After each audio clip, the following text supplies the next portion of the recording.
Welcome to the American Experiment. I'm Isaac. I'm here with Bill Glahn. We have an update on the Feeding Our Future trial. A lot's been happening since our last update, and so we thought we got to have an update.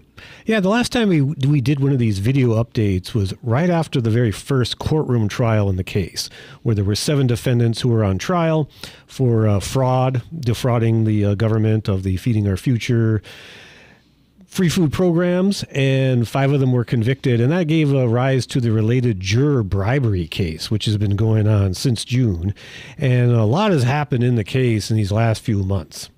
Yeah, and no one better to get an update from than the leading expert himself, so we brought him into our new studio.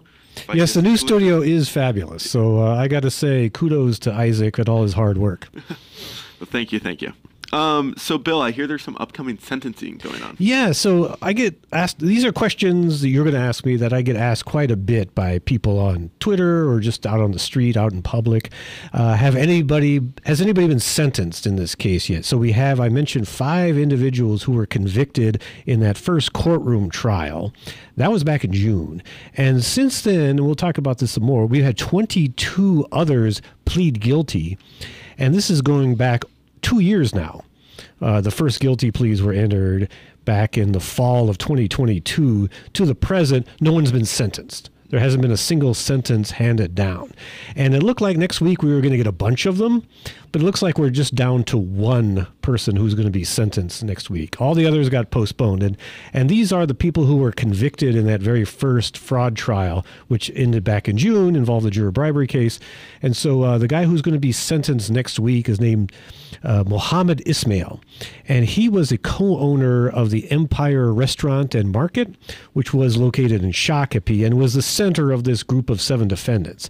He was the co-owner of it, and he was convicted, I believe, on 2 of 3 counts that he faced. So he wasn't the ringleader, he wasn't one of the big names in that group, but the first one who came up in sentencing. And so the government, the prosecutors, are asking for a sentence of over 12 years in federal prison. And for his part, he and his lawyers are arguing for a sentence of under 2 years. So we have the 12 years on the one hand and less than 2 years on the other hand.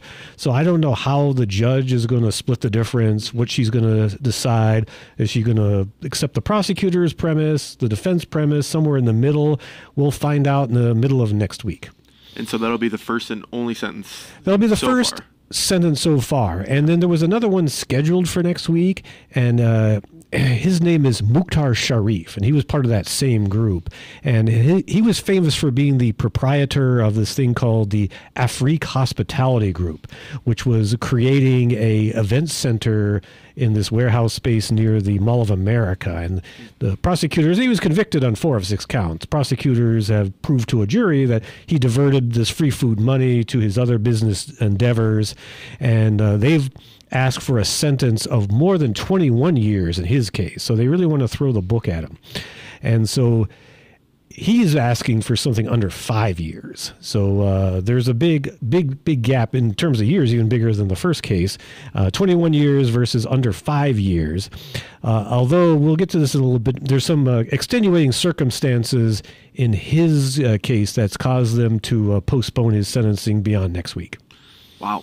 You mentioned the juror bribery case earlier. Is there anything going on with that? Is there any updates? Oh, yeah, there's quite a bit going on with that. The last time we did one of these video updates, the case had just broken open. Now, we had heard about there was a Hallmark gift bag full of $120,000 in U.S. currency, 100s, 50s, 20s, that was dropped off on the front stoop of one of the jurors in the fraud case. And she had the presence of mind. As soon as she got home and found out about the bag of money, she called the local cops, and then they called the FBI and they seized the bag of money. And since then, the federal prosecutors and the FBI have been searching for the people behind the bribery case, and they indicted 5 people. As it happens, 3 of the 5 were involved in the fraud case, and 2 of those 3 were convicted in the fraud case. So, and as it happened, one of the guys who got acquitted was one of the ringleaders of the bribery scam. So he's back in prison. See, he'd been released from jail after the trial when he was found not guilty, but they picked him back up again, and he's back in jail. So That case involved 5 individuals. As I've said, 3 of them were in the original fraud case, and then there were 2 others who were either related in some way by blood or relationships with the people in the case, and they've been charged. 2 of them have pled guilty. So we've had, since our last video update, 2 guilty pleas in the bribery case, and they were 2 of the younger people involved. One of them had been somebody convicted in the fraud case. One of them wasn't. The bag woman, the gal from, her name is Layden Ali. She was recruited. She had been a resident of Minnesota for many years, but she had since moved to Seattle, Washington. And they recruited her to fly down from Seattle, Washington to deliver the bag of cash to the juror's home. She pled guilty in the case. Again, neither of those have been sentenced yet. But I was in court a couple of weeks ago for one of these routine hearings on the case, and it involved a group of defendants in one of the more recent indictments. The head of that group is named Layden Mohammed, and I said that wrong. Named Ikram Mohammed. Ikram Mohammed was the lead defendant in this group of people who were indicted just earlier this year. And they were doing this fairly routine hearing in federal court in preparation for a trial that's not going to happen before next year. And her husband piped up at the end of the hearing saying, "Hey, could I get my cell phone back?" Cell phone? As it turns out, the FBI had raided the home of Ikram Mohammed and her husband, looking for evidence that Ikram was involved in the bribery case. And in the course of this, they seized her husband's cell phone as potential evidence. He said, "I wasn't involved in the bribery part. I want my phone back." So he did not get his phone back. But it was interesting that it revealed the existence of a continued inquiry into the bribery case. More FBI raids, more suspects. And because that's an ongoing investigation, that led to, circling back to the sentencing, the 3 people who were convicted in the first trial who were supposed to be involved in the bribery case, that's pushed back their sentencing in the fraud case as well. Sure. Well, beyond the 120 grand in the Hallmark bag, of all the cash, has any of it been recovered? Has any of it finally gotten back to the state? Well, the federal government. This is interesting in that it was the State Department of Education was supposed to be overseeing this, and the money that was stolen was from a program that combined mostly federal money but a little bit of state money. But only the federal government has been involved in any effort whatsoever to recover the cash. For whatever reason, the state government, the State Department of Education, the state attorney general has made almost no effort in this area. And I say almost no effort. There was one effort. They clawed back $1,000 from one of the people in a civil case a year or so ago. And there have been different reports. I've seen reports anywhere between 50 and 60, 65 million that has been recovered. Wow. But this is out of anywhere between 250, maybe as much as half a billion dollars that was stolen. Wow. So they've recovered maybe 25 cents on the dollar, maybe 10 cents on the dollar, depending on how big the total is. A lot of it has to do with bank accounts. When they were doing their investigations early on, they were doing reviews of banking records and raids of companies and whatnot. And there was a bunch of money in checking accounts for corporate entities that were seized by the government. And then personal checking accounts for some of the defendants themselves. And that adds up to millions and millions of dollars. And there were some properties seized, personal residences, commercial properties that the government has seized, and in some cases has sold off, and that cash has been returned to the U.S. Treasury. So I mentioned the sentencing for those 2 individuals, which one of whom is supposed to happen next week. We don't know when the other one's going to occur. But when these folks are convicted at trial, they have to, they usually have some sort of forfeiture order lodged against them. So interestingly enough, Mohammed Ismail, he has a forfeiture order, several millions of dollars, and most of the government already has. It was corporate accounts where he had stashed money from the theft of the Feeding Our Future funds. But some of it they're never going to get back. And a couple of examples that the federal government gave in a sentencing memorandum that they put into the court was that Ismail apparently had sent $500,000, $500,000 to invest in crypto in China. So the federal government says, we can't get that back. That's gone forever. And so that's $500,000. And then they documented another $200,000-$300,000 that he had invested, Ismail had invested in African real estate. Again, beyond the reach of the U.S. government. So they say in the sentencing memorandum, they're asking for 12 years. He's asking for 2 years. They're saying whenever he gets out of prison, whenever that is, he's going to be a wealthy man, because he's had all this money that he shipped overseas that they can't get at. That being said, in his case and in Mukhtar Sharif's case, when there's a conviction and there's a sentencing, there's a forfeiture order entered where they're supposed to give back everything they stole. There's a court order that's going to say that. Whether we see any more dollars and has already been recovered, a lot of it was just spent. A lot of it, as I mentioned, shipped overseas. And again, they mentioned Ismail took out $170,000 in cash from ATMs. I don't think we're going to see that money again. So, and again, with these guilty pleas, when somebody pleads guilty, as part of their guilty plea, they have a forfeiture order. They're supposed to pay back everything that the government alleges they stole. Some cases, they've already collected either the money or the property. But I think in the end, a lot of this money is gone and gone forever. Sure. And could you remind the audience of how much fraud it was total?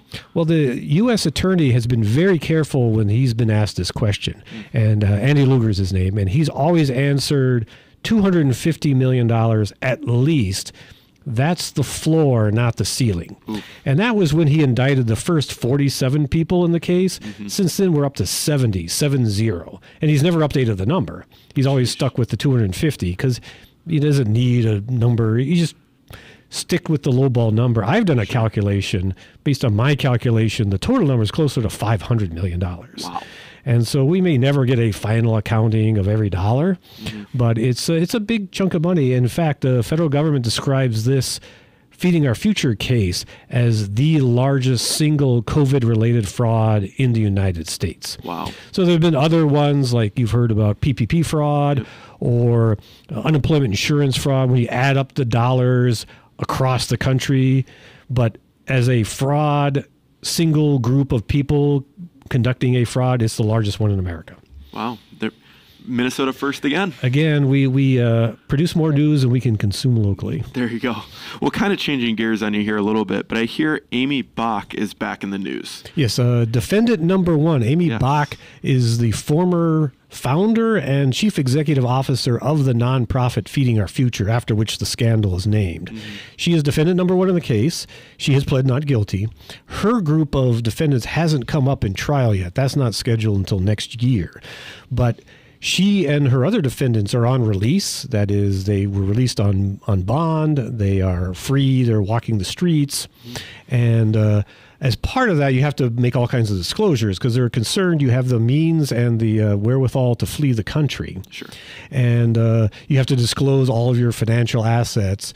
And they found out, prosecutors found out, that Amy Bach took out a line of credit.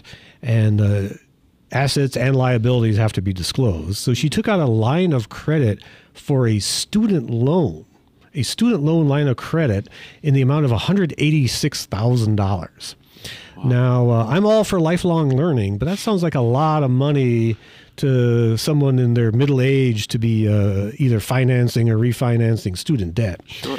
And she didn't disclose this to the U.S. attorney or the district court as required. So they have asked her to show up in court next week to explain herself. Where did this money come from? What are you doing with it? Why didn't you disclose it? So she's going to have to answer some questions. And what the implication is, if they don't like her answers, they can revoke her release and she could be back in jail. Wow. Probably not going to happen, but that's in the realm of the possible. Yeah, that would definitely make her skip class on Monday. Right. Man. And then we have some new guilty pleas you mentioned. Can you kind of touch on some of those? Right. I mentioned the bribery case has 2 guilty pleas. So there were 5 people who were indicted in the bribery case. 2 of them have pled guilty. 3 of them have not, and they are the Farah brothers. So Abdi Aziz Farah was the lead defendant in the Empire Cuisine group that had the courtroom trial that ended back in June. His 2 brothers and he and his two brothers were indicted in the bribery case. The two other people in the case have pled guilty. And that trial was supposed to happen this fall, but it looks like that's been pushed back. There was a trial that was supposed to have started even sooner, and it involved the Haji Kitchen group of defendants. And the lead defendant in that group is a man named Haji Salad. And he ran something called Haji's Kitchen, and that was the lead entity in this group of 9 defendants. They were supposed to have gone on trial November the 4th. So, less than a month away, a couple weeks away. But over the years, they've been pleading guilty. And as I mentioned, there were 9 defendants in that group, and one of them is a fugitive from justice. They fled the country. We'll probably never see them again. But the remaining 8, 7 of them have pled guilty, and it was announced today that next week the 8th and final member was going to plead guilty. And she was one of the minor persons in the group. Faraha Mohammed is her name. She was the mother of one of the people in the group who was already pled guilty, so I think it was inevitable. She wasn't going to stand trial on her own, so it was announced that she would plead guilty, or at least intends to plead guilty in the next case. So that's the last defendant, at least the last defendant in America in that group, and so that case is not going to go forward in November. So the next case is not until February. Got it. And kind of can you touch on that February trial that's coming up? So that's going to include Amy Bach. I just mentioned she's supposed to explain herself in court next week, but she and a group of her co-defendants are going to be the next courtroom trial, and that's scheduled for February. So there's a group of 3 trials involving, and that's the Safari Restaurant Group, Amy Bach. They're going to do them in groups of 4, because the last trial in group had 7 defendants and went on for weeks and weeks. So they're trying to break it up into more bite-sized chunks. So there's a series of trials, February, March, and April, involving her and her alleged co-conspirators. She's going to go to trial first in February. And then we have trials scheduled for the rest of 2025. So all these other groups, sometimes there's just an individual, sometimes they're groups of 6 or 7. They're going to go on trial at various dates, scheduled through the end of next year. So more than a year out. Wow. So a lot on the plate coming up in the next calendar year. Yes. So it sounds like we're going to have some more videos. We're going to have more videos.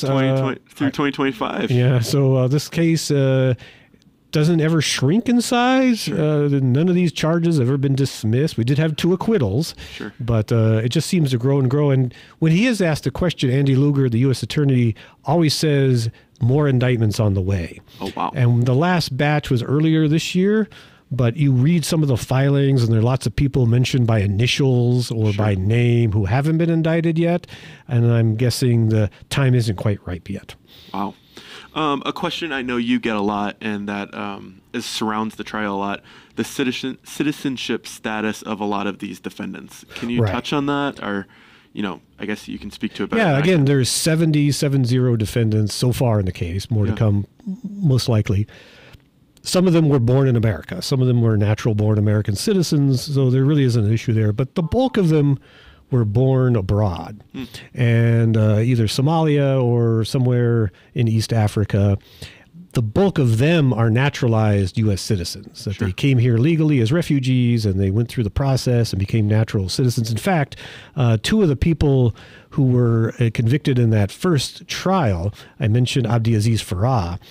He and another gentleman, that Mohammed Ismail, who's going to be sentenced next week, committed passport fraud, where they had U.S. passports that were seized in an FBI raid, and they fraudulently applied for replacements and just tried to flee the country with their replacement passports. So we know for a fact that many of them are U.S. citizens. And for the most part, you really can't do anything to somebody who's a U.S. citizen unless they committed some sort of fraud in becoming a citizen. So even though they were born abroad and committed felonies and been convicted of felonies, as a U.S. citizen, they're not subject to deportation. That being said, there are at least 2 people who have pled guilty who are not U.S. citizens, and in their guilty plea, or in the hearing where their guilty plea was accepted, it was made clear to them that jeopardized their status in the United States, that being convicted, and that's what a guilty plea is, you have been been convicted of a felony in the United States, and that may subject you to removal proceedings. So there's at least a couple of people who have pled guilty who aren't citizens, and that might result in efforts to deport them. So stay tuned. Again, that's 2 out of 70, and there are lots of people who haven't gotten anywhere near that far in the process. So it could potentially, theoretically, result in some deportations, but there would only be a handful of people subject to that. Sure. Well, great. That is a lot to cover. And it sounds like we'll have a lot more to cover. So make sure you stay tuned on everything Feeding Our Future on the American Experiment website, and make sure to follow American Experiment and Bill Glahn on Twitter to stay up to date. I know you're constantly tweeting out updates that you've become the go-to source for Feeding Our Future updates. So stay tuned. Stay tuned. There's more to come. But in the meantime, thank you so much for listening.